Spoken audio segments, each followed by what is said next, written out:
जयपुर में जहर खाकर बिल्डिंग कॉन्ट्रैक्टर ने हनी ट्रैप से परेशान होकर जहर खाकर आत्महत्या कर ली। वह ब्लैकमेलिंग से परेशान था। मृतक के पास एक सुसाइड नोट भी मिला था जिसमें उसने लिखा था कि मुझको धोखे से फंसाया गया है। एक लड़की के साथ जबरदस्ती अश्लील वीडियो बनाया गया, फिर वो मुझको ब्लैकमेल करने लगे। मामला जयपुर के भांकरोटा थाना इलाके का है। मदन लाल, जिसकी उम्र लगभग 41 वर्ष होती है, वह जी ब्लॉक महापुरा का रहने वाला था। वह अपनी पत्नी, बेटे और बेटी के साथ रहता था। मदन लाल बिल्डिंग कॉन्ट्रैक्टर था। वह बड़ी बड़ी बिल्डिंगों का ठेका लिया करता था और ठेके पर उन बिल्डिंगों का काम किया करता था। उसने अपने नीचे काफ़ी लेबर लगा रखी थी। महिंद्रा सेज रोड पर स्थित मालौत हॉस्पिटल के पास उसकी एक साइट चल रही थी।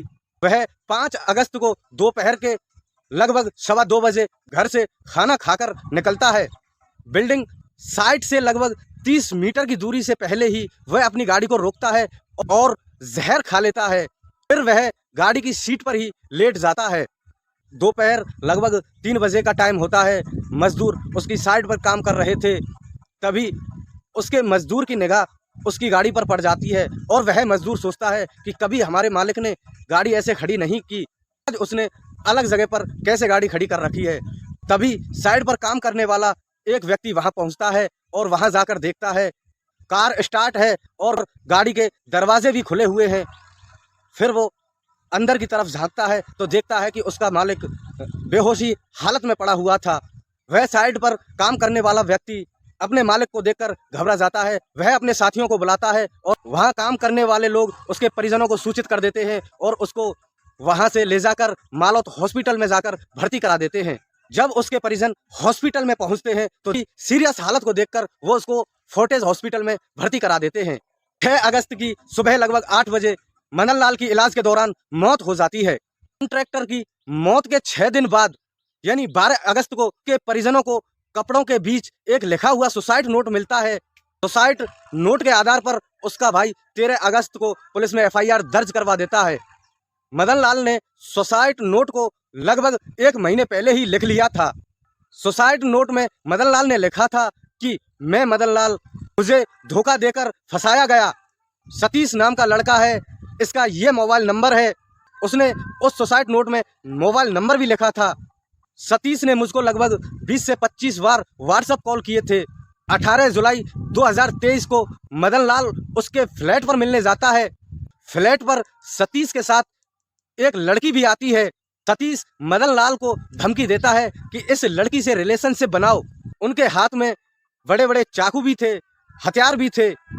सतीश ने मदन लाल से उस लड़की से जबरदस्ती ही संबंध बनवा लिए और इस संबंध की घटना को पूरे अपने मोबाइल के कैमरे में रिकॉर्ड कर लिया। फिर 19 जुलाई को मदन लाल को धमकी दी जाती है कि आप मेरे को 10 लाख रुपए दो, नहीं तो मैं आपकी ये वीडियो वायरल कर दूंगा। उसको कई बार कॉल किए जाते हैं, उसको बार बार कॉल करके धमकी भी दी जाती है। जब मदन लाल उनसे परेशान हो जाता है तो वह सोचता है क्यों ना मैं इनका मुंह ही बंद कर दूं, क्यों ना इनके लिए कुछ रुपए ही दे दूं। फिर मदन लाल उनके लिए 4.5 लाख रुपए दे देता है। 4.5 लाख रुपए लेने के बावजूद भी वो लोग नहीं मानते और उससे 15,000 रुपए डलवाने के लिए कहते हैं। मदन लाल उनको 15,000 रुपए भी फोन पे के द्वारा कर देता है। उन 15,000 रुपए लेने के बावजूद भी उनकी डिमांड पे डिमांड बढ़ती हुई चली जाती है। इससे तंग आकर मदन लाल एक सुसाइड करने पर मजबूर हो जाता है। मदन लाल सुसाइड में सरकार से अपील भी करता है कि इनसे मेरे बच्चों को लगभग 50 लाख रुपए दिलवाए जाएं और इन आरोपियों को कड़ी से कड़ी सजा दी जाए। मदन लाल के भाई ओंकार लाल ने सुसाइड नोट के आधार पर खुदकुशी के लिए उकसाने का मामला दर्ज करवा देता है। सुसाइड नोट में मदन लाल ने सतीश का जिक्र किया था। मदन लाल की सतीश से लगभग 4 साल पहले मुलाकात हुई थी। प्रताप नगर स्थित एक बिल्डिंग में सतीश को चौकीदार के रूप में रखा हुआ था। सतीश ने जब वहां बिल्डिंग में कुछ उल्टा सीधा किया, कुछ गलत किया, तो बिल्डिंग ओनर ने सतीश को निकाल दिया था। उसी दौरान सतीश ने मदन लाल से मोबाइल नंबर ले लिया था। सुसाइड नोट के आधार पर पुलिस ने मामला दर्ज कर लिया। सुसाइड नोट में मौजूद मोबाइल नंबरों की जानकारी करने के लिए कॉल डिटेल निकालने के बाद पुलिस आगे की कार्रवाई करेगी। उन आरोपियों के खिलाफ आप अपनी राय कमेंट बॉक्स में जरूर दें। इस घटनाक्रम का उद्देश्य किसी को परेशान करना नहीं है, बल्कि आपको सचेत करना है। सचेत रहें, सावधान रहें, अपना ख्याल रखें। धन्यवाद।